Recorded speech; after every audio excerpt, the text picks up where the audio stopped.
नमस्कार दोस्तों, स्वागत है आपका एमसीक्यू आईक्यू में। मैं आपको जनरल साइंस और जनरल अवेयरनेस के क्वेश्चन पढ़ा रहा हूँ डीएफसी एग्जाम के लिए। ये हमारा 26 पार्ट है। मैं बहुत सारे क्वेश्चन कराने वाला हूँ। अब ये सीरीज डेली आएगी, एक भी दिन गैप नहीं होगा। मेरी कोशिश यही रहेगी कि मैं ज्यादा से ज्यादा क्वेश्चन कवर करा पाऊँ जनरल अवेयरनेस और जनरल साइंस के, क्योंकि वेटेज बहुत ज्यादा है और क्वेश्चन और भी ज्यादा है। तो चलिए शुरू करते हैं। आज का फर्स्ट क्वेश्चन है, which article specify the fundamental duties of every citizen. कौन सा अनुच्छेद प्रत्येक नागरिक के मौलिक कर्तव्य को निर्दिष्ट करता है। फंडामेंटल ड्यूटी का कौन सा आर्टिकल है? इसका करेक्ट आंसर है आर्टिकल 51A। और ये कौन से पार्ट में आता है? ये पार्ट 4 में आता है। देखिए, हमारे अभी प्रेजेंट की बात करता हूँ तो 11 फंडामेंटल ड्यूटीज हैं। ये फंडामेंटल ड्यूटीज स्वयं सिंह कमेटी ने रिकमेंडेशन करा था कि हमें फंडामेंटल ड्यूटीज चाहिए, और अमेंडमेंट थी 42 अमेंडमेंट 1976 में। तो ये पार्ट 4A में आता है फंडामेंटल ड्यूटीज, और इसका एक ही आर्टिकल है सर, जिसमें है आर्टिकल 51 है। तो 42 अमेंडमेंट जो 1976 में हुई थी, उसमें हमने कितनी फंडामेंटल ड्यूटी ऐड करी थी? 10 फंडामेंटल ड्यूटी हमने ऐड करी थी। कॉन्स्टिट्यूशन में अमेंडमेंट हुई थी ये वाली। अगर मैं बात करूं 11th फंडामेंटल ड्यूटी हमने कब ऐड करी थी? तो 86 अमेंडमेंट 2002 में 11 फंडामेंटल ड्यूटीज हमने ऐड करी थी। ये इंपॉर्टेंट क्वेश्चन है, तो दोनों फंडामेंटल आपको याद रखना है। नेक्स्ट क्वेश्चन है, the logo of world wide fund. World wide fund का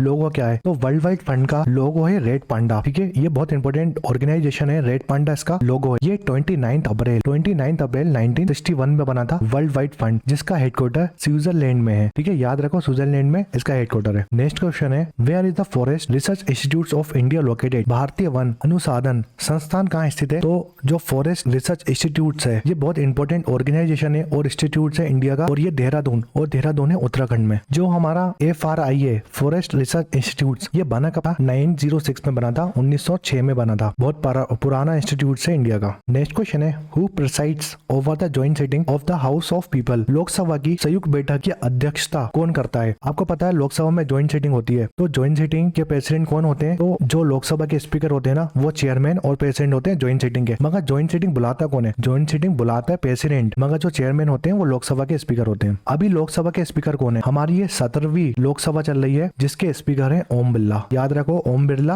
अभी प्रेजेंट में स्पीकर है। और फर्स्ट स्पीकर कौन थे लोकसभा के? तो एम बी मावलेंकर फर्स्ट स्पीकर थे लोकसभा के। और ये आर्टिकल कौन सा आता है? जॉइंट सिटिंग का आर्टिकल है। जॉइंट सिटिंग का आर्टिकल है 108 आर्टिकल है जॉइंट सिटिंग। तो इसके प्रेसिडेंट कौन होते हैं? स्पीकर ऑफ लोकसभा प्रेसिडेंट होते हैं। अगर स्पीकर ऑफ लोकसभा अब्सेंट है, प्रेजेंट नहीं है स्पीकर ऑफ लोकसभा, तो deputy speaker of Lok Sabha president होंगे जॉइंट सिटिंग के। अगर डिप्टी स्पीकर ऑफ लोकसभा भी नहीं है, तो deputy chairman of Rajya Sabha president होंगे जॉइंट सिटिंग के। ठीक है, अगर लोकसभा के स्पीकर प्रेजेंट है तो वही चेयरमैन होंगे। अगर वो अब्सेंट होंगे तो डिप्टी स्पीकर ऑफ लोकसभा लेंगे ये चेयरमैनशिप। उसके बाद अगर डिप्टी स्पीकर ऑफ लोकसभा भी अब्सेंट है, ठीक है, तो फिर डिप्टी चेयरमैन ऑफ राज्यसभा लेंगे। और इसका जॉइंट सिटिंग का आर्टिकल है 108। नेक्स्ट क्वेश्चन है, how many language are recognised in 8th schedule of Indian constitution. भारतीय संविधान के 8वीं अनुसूची में कितनी भाषाओं को मान्यता प्राप्त हुई है? देखिए, आपको पता है हमारे शेड्यूल कितने हैं? हमारे 12 शेड्यूल हैं। मैं बता चुका हूँ पहले वाले लेक्चर में। तो 12 शेड्यूल है इसके। उन 12 शेड्यूल में जो हमारी ऑफिशियल लैंग्वेज है, कितनी ऑफिशियल लैंग्वेज है जो इंडियन कॉन्स्टिट्यूशन में दी है? तो इसका करेक्ट आंसर है 22 ऑफिशियल लैंग्वेज है इंडिया में। देखिए, जो भी ऑफिशियल लैंग्वेज है हमारी, वो 8th शेड्यूल में आती है इंडियन कॉन्स्टिट्यूशन के। टोटल 22 लैंग्वेज है हमारी जो ऑफिशियल लैंग्वेज है इंडिया की। तो जब इनिशियली इनको कॉन्स्टिट्यूशन में ऐड करा था तो 14 लैंग्वेज थी। स्टार्टिंग में 14 लैंग्वेज थी। फिर 1967 में हमने एक लैंग्वेज ऐड करी। कौन सी थी? वो सिंधी। फिर 1992 में 3 लैंग्वेज और ऐड करी। कौन कौन सी थी? वो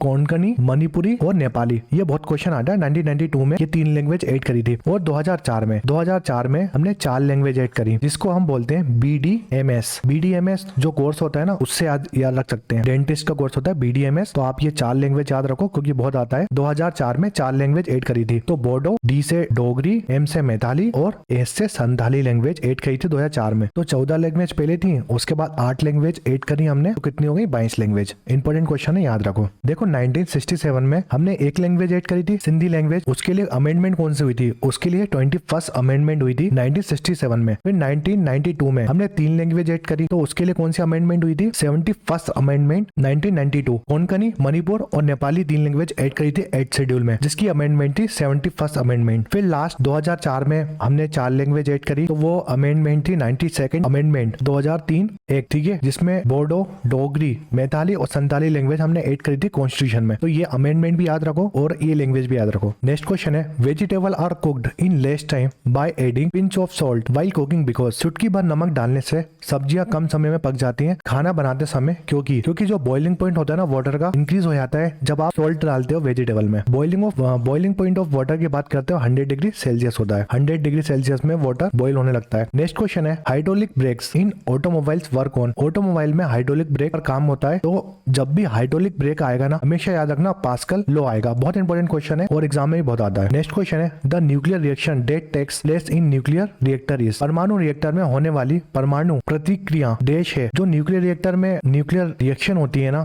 उसको वो कौन सी रिएक्शन होती है, कंट्रोल फ्यूजन रिएक्शन होती है। उस रिएक्शन को हम कंट्रोल कर सकते हैं। देखिए मैं पिछले वाले लेक्चर में बता चुका हूँ, एक हमारी न्यूक्लियर फ्यूजन रिएक्शन होती है और एक फ्यूजन रिएक्शन होती है, दोनों अलग अलग है। फ्यूजन होती है हमारे सन में, हाइड्रोजन मिलकर हीलियम बनाता है, ये फ्यूजन रिएक्शन होती है सन में। और एक रिएक्शन होती है जिसमें यूरेनियम एटम लेते हैं, न्यूक्लियर फ्यूजन रिएक्शन होती है वो। नेक्स्ट क्वेश्चन है the source of oxygen in atmosphere is due to. वायुमंडल में ऑक्सीजन का स्रोत किसके कारण होता है, तो फोटोसिंथेसिस के कारण होता है ऑक्सीजन प्रेजेंट वायुमंडल में। नेक्स्ट क्वेश्चन है what types of wave are light wave. प्रकाश तरंग किस प्रकार की तरंगे होती हैं, इसका करेक्ट आंसर है ट्रांसफर वेव्स होती हैं, लाइट वेव। ये हमारा 26 पार्ट का जनरल अवेयरनेस और साइंस के क्वेश्चन पढ़ा रहा हूँ, जिसमें मैं कोशिश करूंगा कि डेली वीडियो आए। भले मैं एक्सप्लेन कम करूं मगर डेली वीडियो आएगा, क्योंकि हमें एग्जाम से पहले बहुत सारे क्वेश्चन कवर करने हैं। जैसे ही रिजल्ट आ जाएगा उसके बाद 2 वीडियो आ करेंगे डेली। तो वीडियो पसंद आए तो लाइक करें, शेयर करें, सब्सक्राइब करें MCQ IQ को।